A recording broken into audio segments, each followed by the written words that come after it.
salve, minha gente adorada! De novo aqui, com esse programa maravilhoso que vocês estão me dando essa chance de mostrar pessoas maravilhosas também da minha vida, capazes, sérias, irmãs, e que entendem o objetivo do programa, que é prestigiar as pessoas no sentido de incentivá-las a se tornarem autores de livros. Hoje, meu convidado especial, eu considero como o quinto filho, Amanajós Pessoa da Costa. E uma vida muito interessante, porque também casado, filhos, netos, de Guanhães, terra de Guanhães maravilhosa. E hoje nós vamos discutir aqui, esse bate-papo do iPod, a questão do roteiro dos livros. Vou fazer só uma recapitulação aqui. Título, a ideia, a escolha do gênero, a escolha dos personagens. O autor tem que se vestir dentro de cada um deles. Depois tem o roteiro. Falamos sobre a paisagem interna ou de rua. A decoração do seu livro tem que ser feita também, porque senão fica insípido. Mas o mais importante de tudo é você desenvolver o roteiro de acordo com a sua ideia inicial. Não é rígida, não.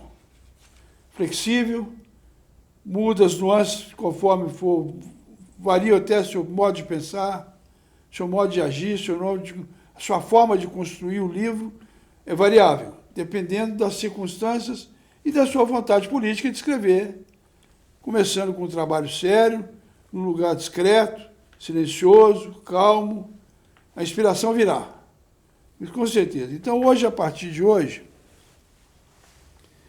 eu imaginei que a gente pudesse ajudar vocês, que pretendem escrever um livro, trazendo um subsídio espetacular para os roteiros.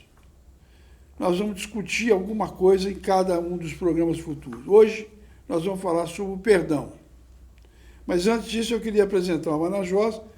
O Amanajós é advogado, militante, tributarista, não sei como é que gosta disso. Eu nunca entendi por que uma pessoa pode gostar do tributário se há uma desigualdade enorme que a própria Ordem dos Advogados nunca interferiu. Eu tenho um prazo de X, o poder público tem 4 vezes mais do que o meu. Um negócio esquisito, mas ele sabe explicar aí. Amanajós, para você se apresentar, por favor. Muito bem. Valtinho, obrigado pela oportunidade. Não sei nem se a mereço, mas estou aqui tentando me desincumbir dessa responsabilidade que você me deu. Para quem não me conhece, eu sou Amanajós Pessoa da Costa, como disse o Valtinho, filho de Guanhães. Moro em Belo Horizonte há 42 anos e meio e moro e gosto daqui, né? Agora, além de advogado, eu sou um leitor voraz, já escrevi um pouco de ficção, já escrevi poesia, mas eu tinha mais pendor para isso na infância, na juventude. Hoje fico muito absorvido por escritos jurídicos. Já fui cantor brega e compus, fiz as minhas obras poéticas e até musicais. Eu não entendo qualquer coisa de notação musical, mas consegui compor as minhas melodias também. E nós tivemos o conjunto que se iniciou na Faculdade de Direito, chamado inicialmente Los Fusarqueros del Derecho, e que depois, mesclado com estudantes de outras áreas, se tornou Os Enamorados. Tivemos uma carreira efêmera na música brega, sempre a música brega, grande motor. Tipo Hamilton Lelo? Hamilton Lelo, Amado Batista, Evaldo Braga, e tantos outros, né? Lindomar Castilho, não misturemos a figura humana por tantas pessoas execrada com a figura do artista, o grande artista, é o nosso Pavarotti brasileiro, uma grande voz, e um grande compositor brega também. Quem que falou Os Meus Olhos Chorou? Era o Hamilton Lelo. Ao ver este rio...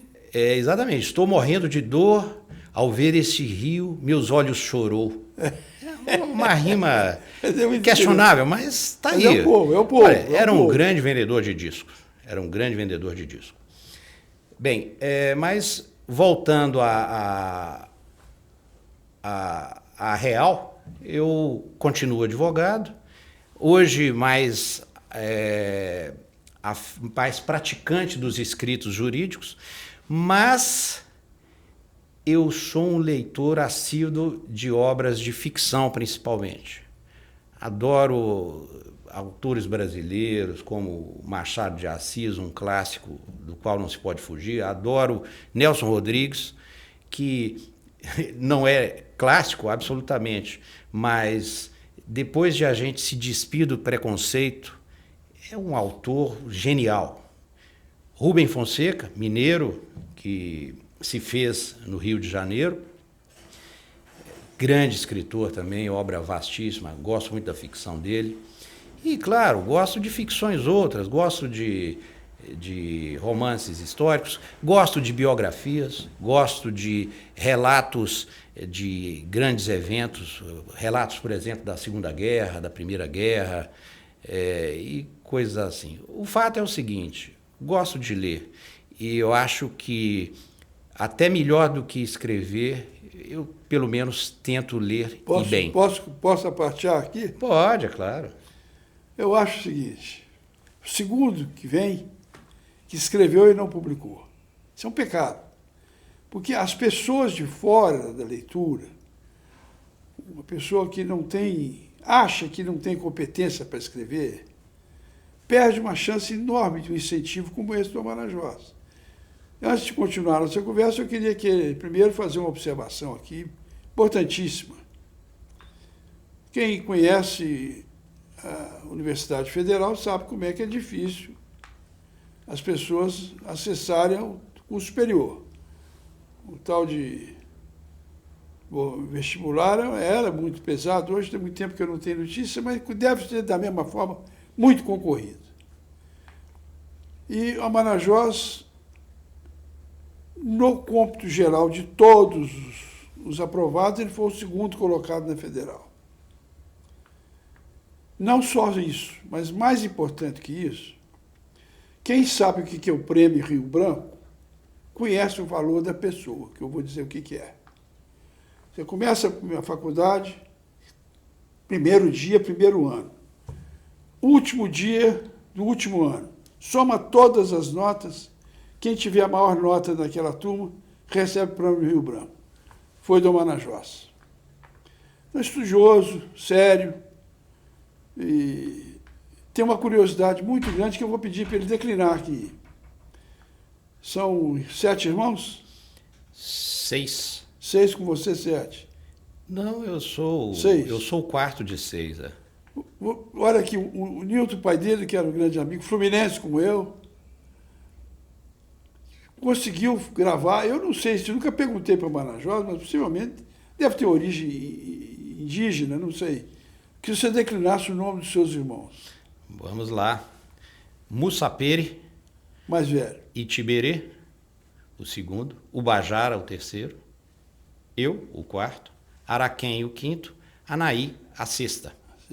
Você vê que é uma coisa abençoada, um nome diferente. Nesse aqui não vai ter muito homônimo, não. Eu, por exemplo, sou Walter Santos e, infelizmente, só no INSS tem mais de 600. É uma coisa fantástica. Mas vamos voltar agora para o nosso tema aqui. O tema de hoje é perdão. Bom tema. Não sou especialista nisso, não. Mas aos 80, eu tenho alguma obrigação de enxergar a força dessa palavra. Perdão é uma coisa precisa ser respeitada, muito. E cheguei a uma conclusão que o perdão é tão maravilhoso que ele está em forma ascendente. Só vem depois que a gente sofreu na baixa. Tem que ser generoso, mas tem que ser racional. Não pode ser uma coisa feita da boca para fora, não. tem que ter uma vontade política de querer enxergar o outro como pessoa que já não me deve mais nenhum tipo de encargo. Querer perdoar, primeira coisa. Precisa gostar de fazer isso, que é difícil, porque eu não consigo botar a minha roupa no seu sofrimento. Com o seu sofrimento eu não consigo me vestir. Cada um que sente o seu e sabe quanto valeu aquilo de negativo no meu caminhar. Mas é diante desse infortúnio que eu acho que as pessoas têm que botar a razão acima do coração e começar a raciocinar o seguinte: todo mundo peca, todo mundo erra. E o perdão não anula o passado, não. A hostilidade continua lá atrás. Só que enquanto eu não perdoo, isso eu estou vendo agora, recentemente, eu nunca tinha me enfronhado nesse assunto, não. Quem não perdoa carrega aqui 2 fardos: o do sofrimento antigo e do prolongamento dele nos meus ombros. Sofrimento pesado. Isso aí vai refletir, certamente, nos outros males mais recentes e futuros. O ódio é uma coisa que tem que ser basculado, jogar fora como lixo. Ah, mas não tem ódio, eu tenho rancor. A mesma coisa. O menosprezo pelo outro já é uma forma de ódio, já é uma coisa... A soberba. Tudo isso é ruim, porque você tem no outro um capus diminúcio, você abaixa o camarada. Você põe ele mais abaixo do que realmente ele merece. E aí eu queria até discutir isso com o Marajós, porque o Marajós tem muito menos idade que eu, mas é muito atento às coisas, muito seguro das coisas que ele faz. E se você não tiver essa coragem e determinação para perdoar, frustra o seu projeto de perdão. O que você acha disso? Bem, Valtinho, eu acho que a situação de quem se encontra na qualidade ou na oportunidade de perdoar é uma situação nem sempre tão simples. Muito essa coisa de remoer o passado, cada vez que você remói, ele fomenta eventuais diferenças ou eventuais iras, ódios, eventuais mágoas e tal, mas o fato é o seguinte, você tem, na minha modesta opinião, de tentar, ainda que sem conseguir esquecer o passado, colocar uma tábua em cima disso e tentar dar um passo numa direção um pouco melhor. Quem sabe se aproximar, dirigir uma palavra, ou quem sabe tomar um remédio para o fígado. Eu costumo usar essa metáfora: toma um remédio para o fígado, tenta abrir um diálogo. Quem sabe, se você acha que a outra pessoa lhe deve um pedido de desculpas, quem sabe talvez seja melhor você iniciar uma aproximação pedindo desculpas. O fato é que a situação de quem está na oportunidade de perdoar não é uma situação das mais fáceis, mas não é uma porta fechada permanentemente, não. Ou seja, é uma porta que pode ser aberta com um pouco de esforço, com um pouco de vontade mesmo. Você falou em vontade política, a vontade de tirar aquele peso das costas, a vontade de perdoar, é uma coisa séria. E você sabe que eu descobri também outra coisa. Se você faz esse ato de perdão e cobra, se você continua cobrando do malfeitor, não é perdão. Não, você tem que pôr uma tábua por cima. Acabou, é a tábua. Exatamente. Você usou uma expressão muito boa, é uma tábua. Tampou e enterrou. Exatamente. Com cal. Você pode até, eventualmente, não ter mais o mesmo apreço, talvez não ter mais o mesmo carinho, mas quem sabe você pode ter aí um pouco mais de de respeito, um pouco mais de... Humanismo também. De humanismo, porque é o seguinte, às vezes a pessoa comete um erro com você, não é necessariamente por ser um mau caráter ou por ser uma pessoa que tenha querido realmente te colocar numa situação geradora de ódio. Pode ser que a pessoa tenha cometido um erro. Um erro de avaliação, uma palavra mal medida. Você sabe que eu vou contar uma coisa para você. Aliás, perdoar começa com per, que é o superlativo. O sufixo per é superlativo. É doar mesmo, mais que doar. Mas eu tenho, na minha vida pessoal, um fato interessante, não vamos relatar aquilo hoje não faz sentido. Mas eu considero também que a gente pode ter sido vítima, você acabou de tocar num assunto, às vezes, vítima de terceiros para ter entrado numa forma de ódio. Também. Porque você comete erros, claro, as pessoas cometem, pode ser por culpa, pode ser por dolo, mas por dolo é até mais grave, eu acho difícil de pessoa que tem vontade de prejudicar o outro, esse perdão fica mais difícil ainda, mais pesado para fazer. Mas você tem que analisar também a questão da culpa. As pessoas às vezes podem ofender, trouxeram mal para você, vítimas de uma situação que ele também, como ofensor, é vítima. Vítima de fofoca. Isso é um demais. Vítima do enganoso ouvir dizer. Muitas vezes. Isso é perigoso. Perigosíssimo. Você sabe que isso é perigoso. E eu acho também, sabe, Marajó, tem uma coisa interessante. Se você não faz isso, se você não procura esse meio, eu não tinha pensado nessa questão de a gente começar pedindo desculpa, não, mas é muito bem lembrado, porque também dá uma impressão, primeiro que o perdão não apaga o mal feito. É verdade. Segundo, tive uma pessoa que falou assim, eu perdoo, mas não vou esquecer o nome de quem foi que me atrapalhou. Esse aí não chega muito perto mais, não. Eu acho que já é um perdão relativo esse aí, porque se eu já ponho um quezinho para poder afastar, eu estou cobrando. Ainda tem um pezinho nas costas ali. Esse tem, ele está cobrando, não pode ser dessa forma. E se você for considerar a quantidade de ângulo que a gente enxerga, na fé, por exemplo, uma vez eu visitei o Dom Luciano Mendes, em Mariana, ele era qualquer coisa da CNBB lá, uma coisa importante. E gentilíssimo, fino. Ao extremo. Quando eu fui sair, ele, para não me deixar sair de mãos abanando, me deu uma enciclopédia dele de assuntos religiosos católicos, cristãos. Você acredita que eu fui anteontem procurar alguma coisa disso? Não tem a palavra perdão na enciclopédia? Então eu fico imaginando o seguinte, todas as religiões sublimam isso, acham que é importante, não é sublimar no sentido de esquecer, não, deixar de lado, não. Coloca uma ênfase muito forte em cima do perdão.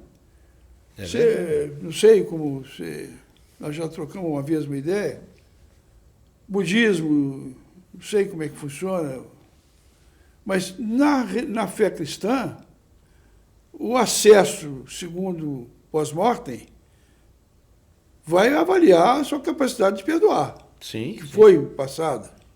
Perdoou ou não perdoou? O odioso vai ter pouca chance de subir. Não, e não é só isso. Nas religiões cristãs, o Altíssimo ele está sempre disposto a perdoar, e o passaporte, aparentemente, para essa chamada vida eterna é o perdão do Altíssimo. Quer dizer, é uma religião que se funda, vamos dizer, é um conjunto de religiões, as religiões cristãs, que se funda no perdão. Isso é muito importante. Como é que pode não ter no dicionário, na enciclopédia, grossa, a enciclopédia 400 páginas, não tem a palavra perdão. Agora, por outro lado, eu tive também consultando, na parte de filosofia, há muitos filósofos, Schopenhauer, parece... tem uma meia dúzia deles que não admite o perdão, porque acha que o malfeitor tem que pagar pelo que fez. O pecado não cobra dessa forma, não. O perdão vai fazer você apagar aquilo na sua memória, a tábua. Enterra o assunto. Mas não desfaz, não. Na verdade, quando a gente entra, por exemplo, na seara jurídica, Talião. eu não chegaria a tanto, né? As legislações penais são um tanto mais evoluídas do que isso, mas eu entendo que na lei penal ou lei criminal há uma intenção de punir o indivíduo, pelo menos essa foi a intenção do legislador, de trazer uma punição, mas, ao mesmo tempo, embora isso hoje não seja tão evidente para nós, esse conjunto de normas penais ou criminais busca, após o cumprimento da pena, garantir, ou pelo menos tentar encaminhar o sujeito, o infrator, a uma nova convivência social, principalmente aquele a quem foi subtraída a liberdade como castigo. Mas esse é um ponto. Você tem na lei penal a possibilidade de perdoar. Por exemplo, o presidente da República pode perdoar um sujeito, conceder a ele um indulto. Pode haver o perdão judicial da pena, né? O sujeito é um criminoso, mas lhe foi perdoada vamos dizer, a pena, ou lhe foi dada a oportunidade de quitar a sua obrigação para com a sociedade, já com esse ato ou presidencial ou judicial de perdoar. Esse perdão não subtrai ou não tira da ficha do infrator o mal que ele eventualmente tenha cometido. A reincidência vai aparecer. É provável, eu não entendo muito dessas coisas, dessas tecnicidades, não, mas o fato é o seguinte, do ponto de vista moral, se a gente colocar a situação, é o seguinte, o sujeito cometeu um crime, é um criminoso, ou foi, ou sei lá, isso nunca vai se apagar, nem que seja da memória dele e daqueles que o cercam, mas ele foi perdoado, ou seja, foi tornado apto a retomar uma vida o perdão dá dita essa normal. chance de Exatamente. Do ponto de vista afetivo, do ponto de vista meramente moral, não jurídico, talvez do ponto de vista filosófico, mesmo com essas correntes que entendem que o sujeito ele tem de cumprir aquilo que resgate ou repare o mal que ele fez, isso eu acho que foge um pouco quando a gente quer tentar falar de uma visão mais pessoal da coisa, ou mais sentimental da coisa. Então, por exemplo, se para eu, esse modesto ser humano, perdoar alguém, for necessário que ele pague a dívida dele, que ele reconstrua a casa que ele derrubou, que ele, sei lá, tente reeducar aqueles que ele abandonou. Cobrança, né? Quer dizer, isso não é perdão, não. Isso eu estou exigindo dele um pagamento. O perdão é uma coisa que eu chamaria, entre aspas, de gratuita. Ele não exige nada em troca.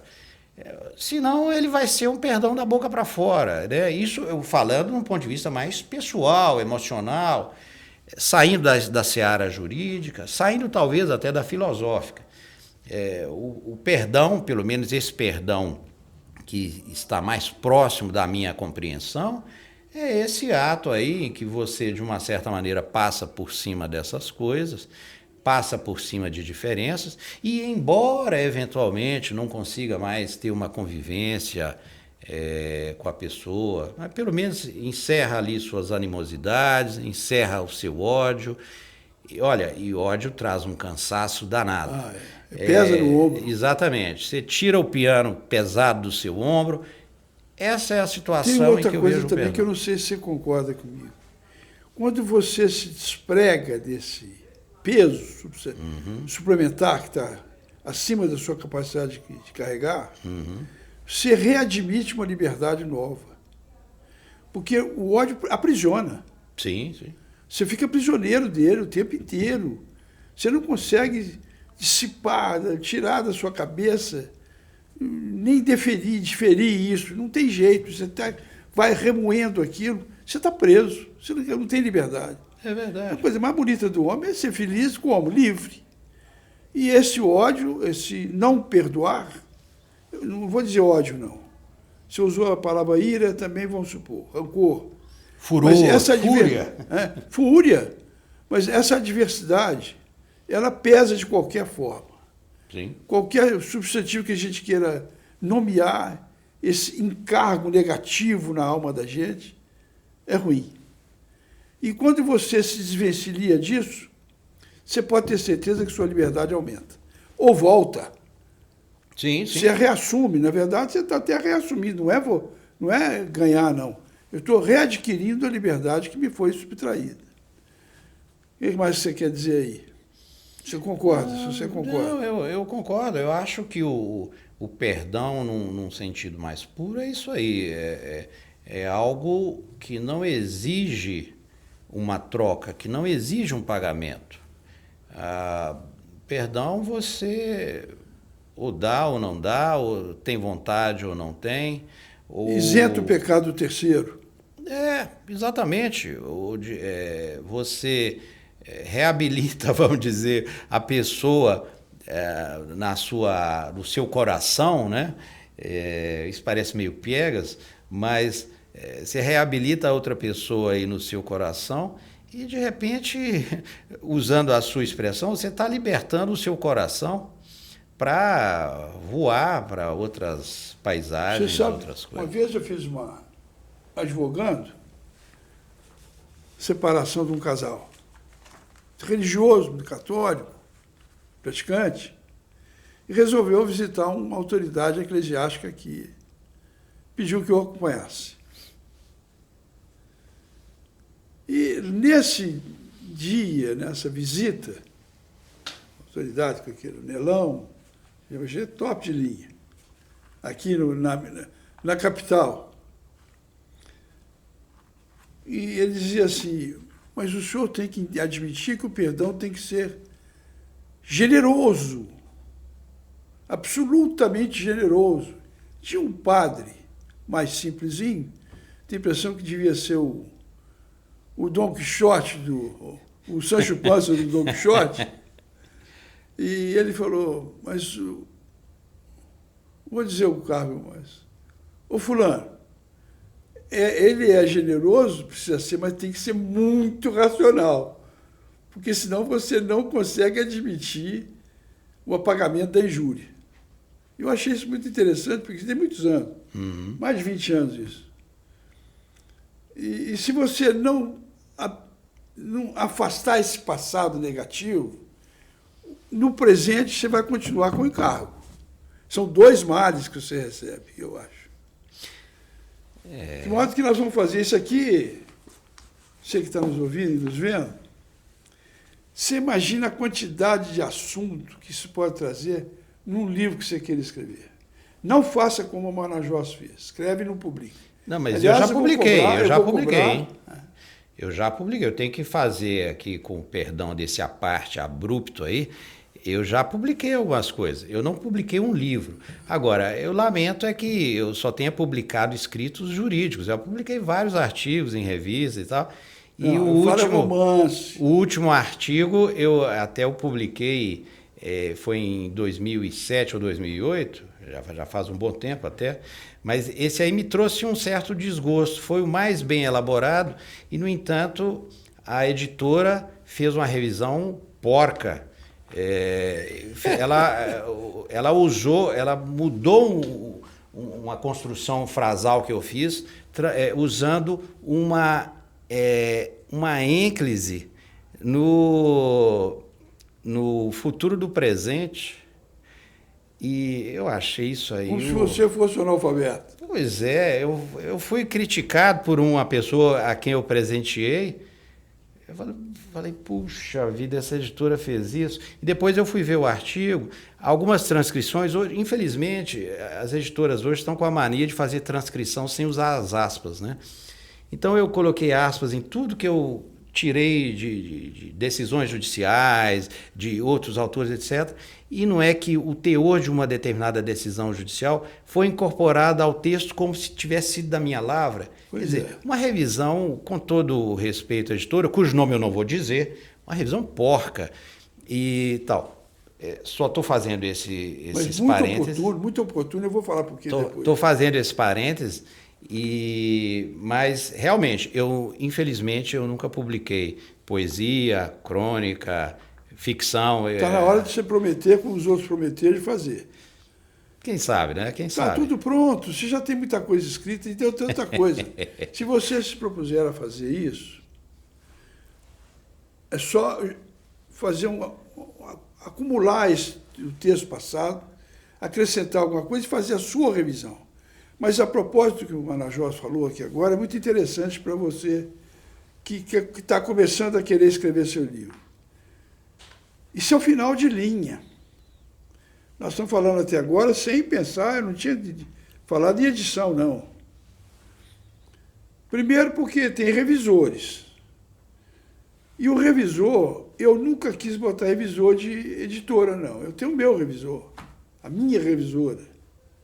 Confiança absoluta, não vai cometer esse absurdo que fizeram com o Marajós, de colocar escrita na mão que não escreveram, das mãos de quem nem escreveu. Quando vocês estiverem no fim, a falta de prática, a falta de experiência, não pode ter soberba aí, não. Tem que ser humilde e procurar alguém que saiba onde é que é. Você vai escolher, conforme for.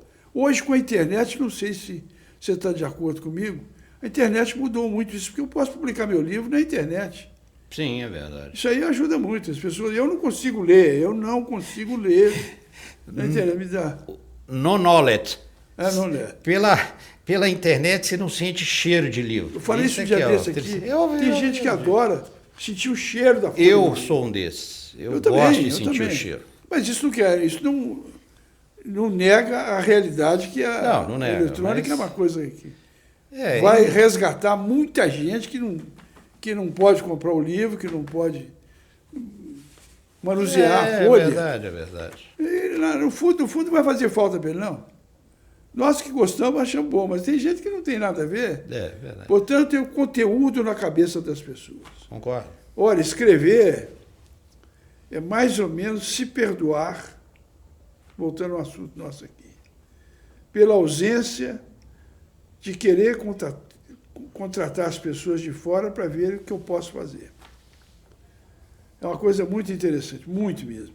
E não vejo razões pelas quais as pessoas possam ter medo disso, não. Tem que ter cuidado, acabou de escrever, já está mais ou menos pronto, já releu, já é isso que você quer fazer? Vamos chamar uma pessoa que seja... Se não souberem quem chamar, me telefone, que eu indico para vocês 2 ou 3 ou mais pessoas. Um dia desse eu doei um livro meu para uma pessoa. A minha revisora me disse da última vez, olha, parei, foi o último livro que eu fiz a revisão, foi o seu.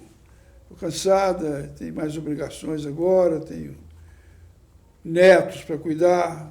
Tem razão, ela tem toda a razão. E ainda mais no caso dela, que fez isso por amor, por vontade de querer ajudar a publicação. Não tem nada de dinheiro, não. Um negócio espontâneo, maravilhoso. O resto da minha vida eu devo obrigação a ela. Ela sabe quem é, não vamos citar não, mas... E a não ser a questão da publicação pela editora, corre um risco. Eu vou contar para vocês a história do meu segundo livro. 914 páginas, dessa grossura. Pelejei para ver se editava. Muito grosso, brasileiro não lê livro grosso, como? Se a pessoa começou a gostar do livro, vai. Eu lembro do primeiro que um dos meus antecessores do Marajós, ele começa a ler, ele vai, uma ciência de até na 100ª página. Eu, na 20ª, eu já estou saindo do livro, quando não tem meu gosto. O gosto do autor é dele. Ele está achando maravilhoso. E tem direito a achar. E o erro, às vezes, é meu. A minha culpa é minha, meia culpa, de achar que o livro dele não tem o meu formato desejado. Mas, se você for prestar atenção, esses 911 páginas, pelejei mais de meia dúzia de editoras. Todos, muito grosso, muito grosso. Não. Até que eu cheguei numa das editoras e o diretor foi muito sincero comigo. O senhor é meu colega professor, vou prestar uma homenagem ao senhor. Vou lhe dar o nome de uma pessoa, o senhor vai procurar em meu nome, vai cobrar, mas ele vai reduzir seu livro pela metade. Eu falei, como? Tem jeito, tem. Tem jeito, por incrível que pareça. E ele reduziu para 456 páginas do terceiro livro, o segundo livro, O Fio da Meada. Não jogou fora o resto, não. Sabe o que eu fiz? O terceiro livro. Foi apartando as coisas de viagem, foi apartando coisas filosóficas, as coisas de palpite, casos, tirou e deixou o fulcro da questão, o roteiro, que é um grupo de pessoas planejando derrubar as Torres Gêmeas. Isso aí que é o livro. O Fio da Meada é isso, uma turma de árabes que, teoricamente, planejaram derrubar as Torres Gêmeas. Enquanto eu fazia o doutorado na França. Meus colegas de faculdade, de universidade. Se você, então, o principal é fazer o que ele fez, escrever. Depois, compilar isso aí, juntar, dar um corpo nisso. Ele fez o coração, fez o pulmão, fez o fígado, fez as pernas, fez a cabeça, fez razão, fez tudo, mas não juntou no corpo único. Tem que ser cabeça, tronco e membros. O livro é isso. Ele precisa saber andar sozinho. E hoje eu vou falar mais, seguindo o nosso... Está de acordo, chefe? Vai, eu aqui sou apenas um modesto convidado. Então, convidado muito inteligente, na minha opinião. Mas hoje eu trouxe aqui todas as sessões dos episódios. Eu tenho 80 contos que sobram daquele livro que ele foi amputado. Ok. Foi adaptando um ou outro. O que era um conjunto passou a ser um livro de partes, só de contos.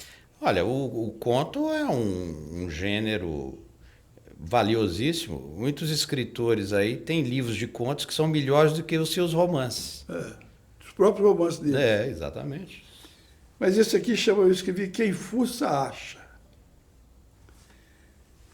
Tem o tal de pagar mico. Hoje é um bullying, né, que eles usam, mas você tem um jeito de você pagar um mico. E as pessoas como eu, como Marajosa, como muitas outras pessoas inúmeras aí, mais abertas, puxa conversa com qualquer um não, puxa conversa. No boteco, às vezes até durante a missa do lado, fala baixinho, comentário que você não aguenta segurar para depois.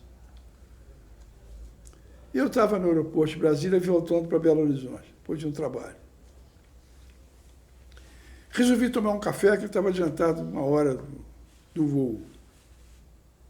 Mineiro não perde, nem por isso, chega adiantado. Eu, tanto 80 anos, nunca perdi trem, nem nada. Sempre chego adiantado. Caipiragem, fala, não, é melhor você chegar adiantado do que ficar atrasado. Concordo. Quem atrasa não adianta. E tem um senhor ali de pé, terno maravilhoso, você vê que é tecido Hermenegildo Zenha, sapato escatamarca, é maravilhoso. Puf, puf. E eu não tinha visto que era ainda, eu não tinha visto o colarinho branco, que era um sacerdote. Mas um chique, arrumadaço mesmo. Eu tive 3 cânceres. Tirei um rim inteiro, um na pelvis e um terço do fígado. Carcinoma, todos eles. Eu acho que Deus está querendo me empurrar um pouco mais para frente, com medo de eu fazer coisa errada lá. Só pode, não é possível. 12 dias de Covid, internado, Um negócio... Tem um ditado aí, né? Tem. Vaso ruim não quebra. Tá vendo? Isso é filho. Imagina se fosse inimigo, ia me bater aqui hoje. Mas esse vaso ruim que não quebra, eu fui cair na besteira de perguntar para o padre. Falei, padre, o senhor não repara fazer uma questão para o senhor, não? Aqui, colocar uma questão? Ah, perfeitamente. E a pronúncia dele era pronúncia de estrangeiro. Eu falei, o senhor é de outro país. Ele falou, eu sou italiano, eu sou de Nápoles. Pô, que coisa linda, pô. Adoro Nápoles. Cidade, realmente é uma cidade maravilhosa, gostosíssima, povo. O povo chora quando vai embora. Fica conhecendo o cara no boteco, você vai embora, ele lá, o olho dele enche de lágrimas. O senhor não repara perguntar, não, padre? Se o senhor não quiser responder, nem responde. O senhor acha que é pecado eu ter saudade dos meus pecados antigos? Ele não fechou a cara, não, mas me olhou no fundo dos olhos. O senhor tem saudade dos seus cânceres? Quer dizer, paguei um mico feio, brabo, meu, não precisava, perdi uma chance de ficar calado. A gente comete essas bobagens muito na vida, já fiz várias vezes. O senhor tem saudade dos seus pecados? O senhor tem saudade dos seus cânceres? Não, senhor. Por que o senhor tem saudade dos seus pecados? Porque, você sabe, foi uma brincadeira, mas, ao mesmo tempo, ele levou para o lado eclesiástico e sem pulo de fazer gol de bicicleta, igual eu vi um ontem aqui. Maravilhoso. Depois, continuamos a conversa, e eu vi que eu tinha que maneirar os meus termos. Acabei oferecendo um livro para ele e fui abençoado. De repente chegaram outros clérigos, outros padres, e tudo, um monte de gente para receber o cidadão. Ele me perguntou, mas não foi com arrogância, o senhor sabe quem sou eu? Não, não. O senhor sabe quem sou eu? Não, o senhor, infelizmente, o senhor é um grande mestre. Eu sou o embaixador do Vaticano no Brasil, o embaixador do Vaticano no Brasil. Imagina, para que eu fui perguntar? Podia perguntar se eu podia ter saudade dos meus pecados. Claro que não, senhor. Ele foi muito gentil, porque eu podia ter falado, será que ele é abusado, senhor? Eu ia falar isso com o padre, vai falar isso com o outro, não canta aí. Arranja um canto para você perguntar uma pergunta idiota dela. Mas foi muito bom. Esse é o quem fuça acha. Toma cuidado com as coisas que estão fazendo. Agora, escrever tem essa vantagem. No fim, você pode dedicar um perdão, aqui, ó, pedir o perdão das suas falhas. E eu queria, antes de continuar com a conversa aqui, saber da Ana Jossa, você tem algum caso específico que você pudesse se lembrar para contar aqui? Sobre... Qualquer coisa da sua vida. Eu vou pedir para você cantar a música que eu vi. Eu passei sabe, isso é verdade também.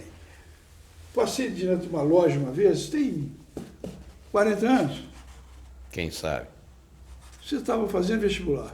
Então já estava no primeiro ano. Então tem uns 40. Dia chuvoso. E essas lojas que vendem televisão, eu vi um sujeito de chapéu, óculos escuros, mas a minha afeição pela Marajosa é igual de filho mesmo, sabe? Eu olhei e falei, gente, eu conheço esse sujeito ali, não é possível, a voz é idêntica, não é possível. Quando eu vi, era o Marajosa com esses Los Enamorados. Na época era Os Enamorados. Os Enamorados. Não vou pedir para você cantar a música que você estava cantando de que é capaz de se lembrar mais. De algumas eu me lembro. Nós fizemos um pupurri. Hein? Nós fizemos um pupurri. Você sabe que eles chamam de pala, né? Quando o artista chega e está fora do script, aí ele... de repente ele chega assediado e a pessoa, canta para nós. É uma maldade fazem com o cantor, viu? Isso, o cara às vezes não deu os pigarros dele, etc. Está todo desafinado, mal acordou e tal. E tem que cantar. E tá lá cantando, desafina, erra. Muito bom, muito bom. Mas você sabe, em vez de cantar, se você quiser contar alguma, só para ilustrar a sua passagem. Tim, eu tô com uma memória tão fraca, senhor. Olha só, hein? Mas o coração é forte. Por enquanto. Olha, rapaz, eu tô. Não, eu vou contar uma história que não aconteceu comigo. Essa eu ouvi de da minha mulher.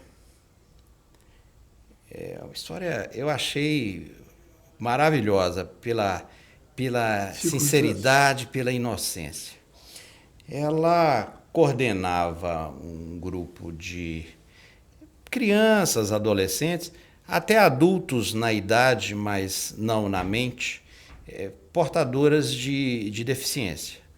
Muitas tinham deficiência física, a grande maioria tinha deficiência mental, por diversas causas. E essa entidade um dia promoveu uma excursão. Eu não sei se foi a um parque, alguma coisa assim.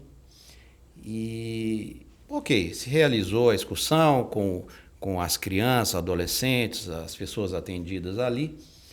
E no dia seguinte, uma delas comentou com uma outra que não tinha ido. Falou, olha, sabe que nós fomos no lugar assim, assim, paga R$ 5 para entrar. Mas o melhor de tudo, não paga nada para sair. Eu achei isso de uma inocência, de uma sinceridade maravilhosa. Isso é coisa da Por isso que eles são pureza. chamados especiais. Pois é a pureza de um coração de criança, até de adolescente. Eu achei isso maravilhoso. Eu rio disso até hoje. E acho realmente uma história lindíssima. Não aconteceu comigo, mas tá É a aí, mesma coisa. por ouvir Você dizer. sabe por que eu estou pedindo para ele contar a história? Para aguçar você que está nos vendo, que ainda está hesitando se vai escrever seu livro, cria coragem. Uma história dessa dá um livro só. Se pegar esse roteiro dele aqui, dá um livro. Só você começar a enxertar coisas compatíveis, é claro, não é encher linguiça, não. Não é fazer a coisa sem, com menosprezo, não. Coisa séria, mas quais as pessoas que foram, aumentar o número o elenco,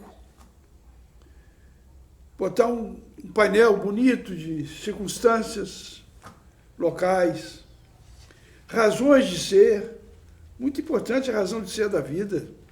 Sim. Você não pode fazer as coisas sem razão, não. Tudo tem um motivo. Sempre a gente tem que esperar, a expectativa. É que essa expectativa não é esperança, não. É expectativa mesmo. Aguardar. Está imbuída na esperança.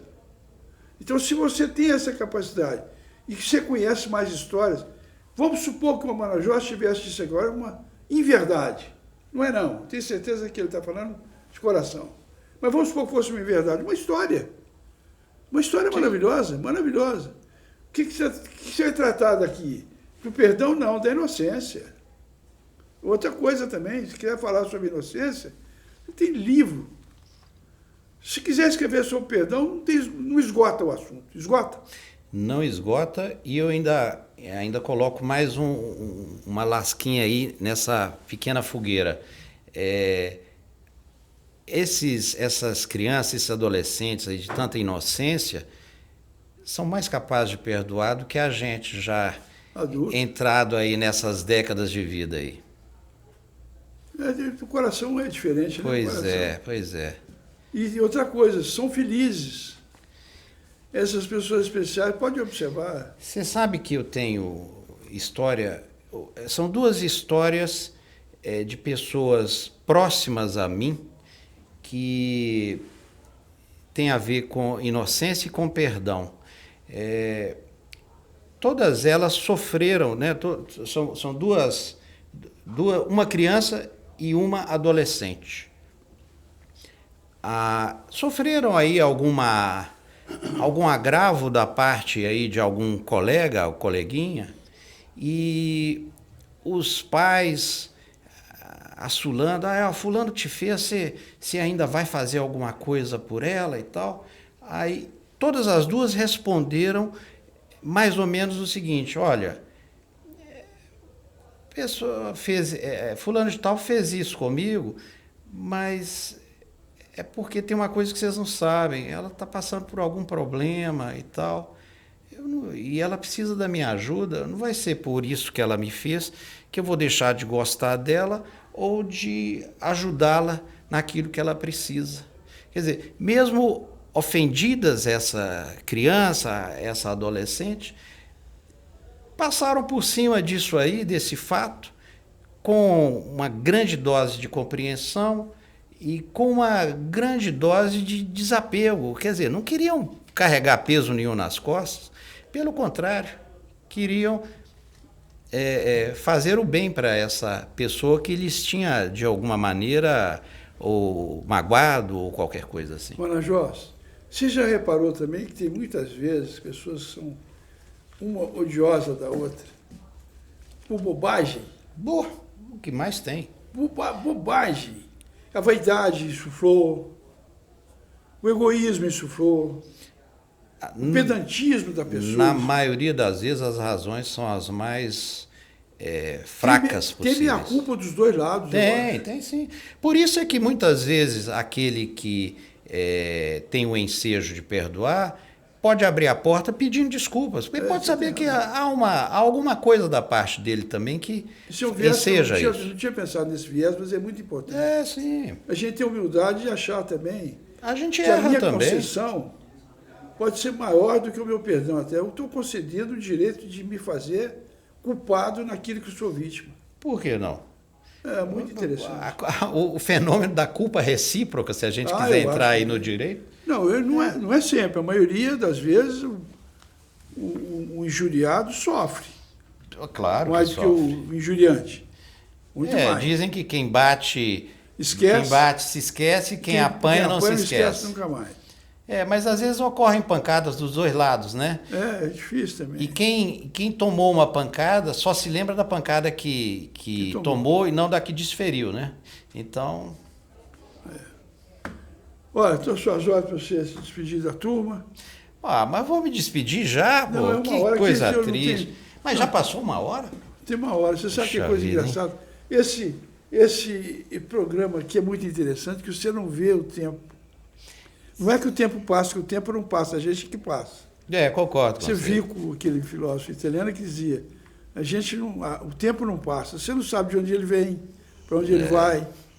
A gente é que insere os pedacinhos da gente dentro do tempo e faz com que a gente não o veja transcorrer.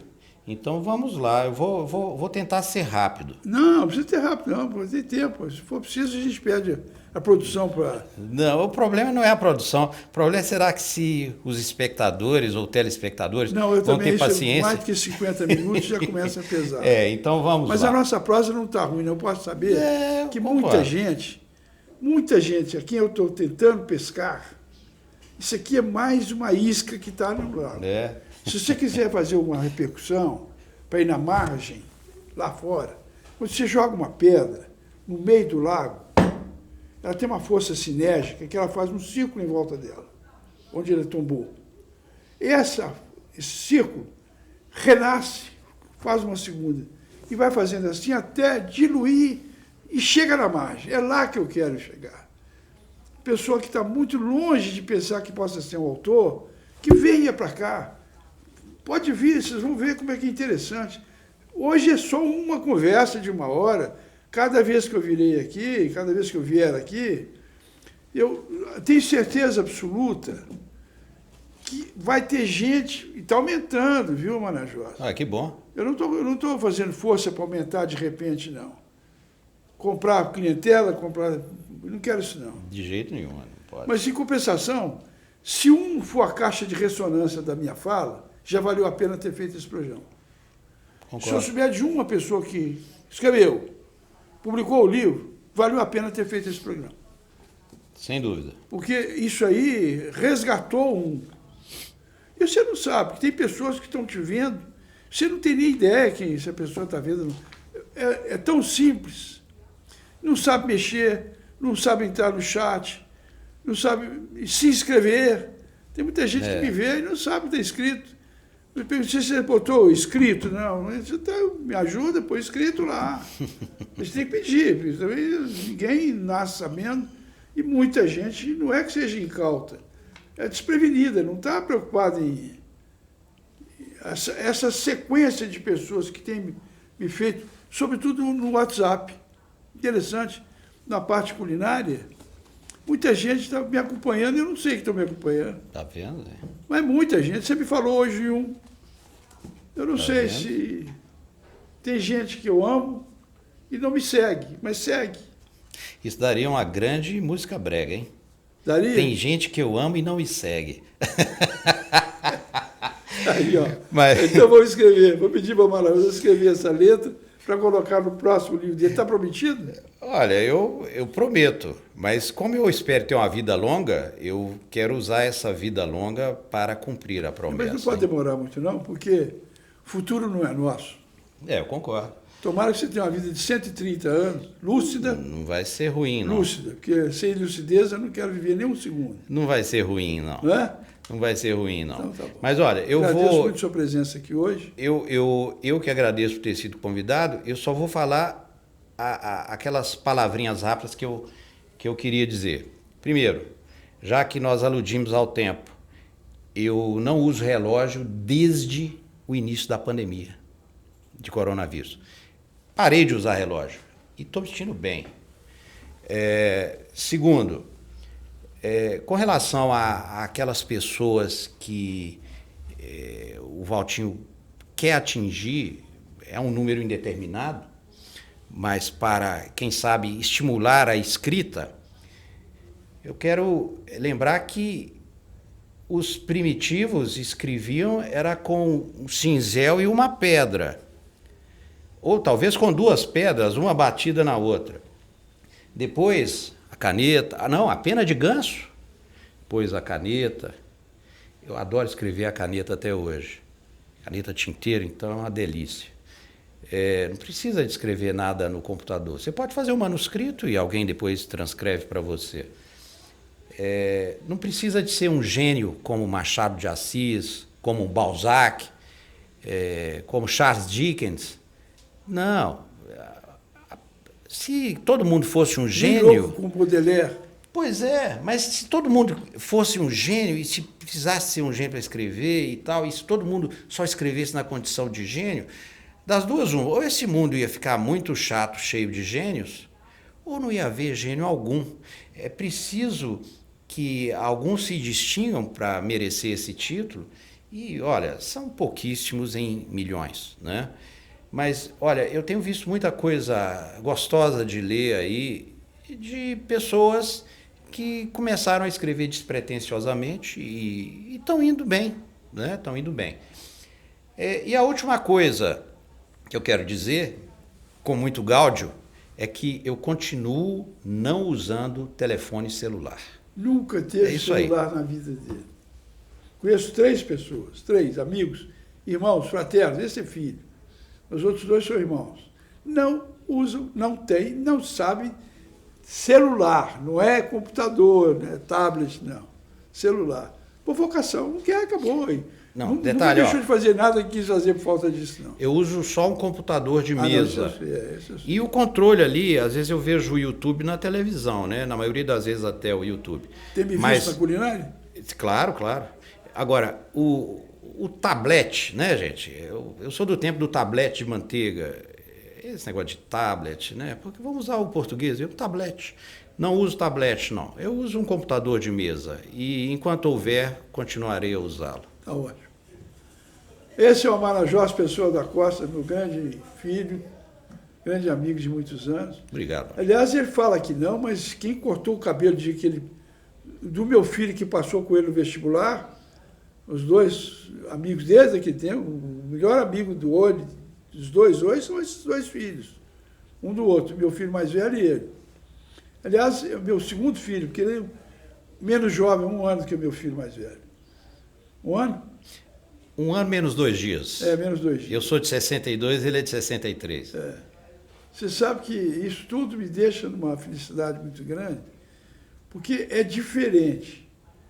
E a honestidade das pessoas tem que ser realçada, tem que bater palma, porque é bravura hoje as pessoas serem corretas, idôneas. ciências que estão fazendo o bem para a sociedade, o bem para o mundo. O mundo está muito... A vida é linda. Eu vou repetir isso 300 vezes. A vida é linda. É mesmo. Mas tem óbices, tem pedras no caminho. Você tem que saber, em vez de chutar a pedra, desviar dela. Porque eu vejo esses meninos de hoje com uma competência extraordinária. Obrigado pela sua presença. Obrigado a você, Valdir. Um abraço sincero aqui, um beijo no coração do pai. Assim. Obrigado.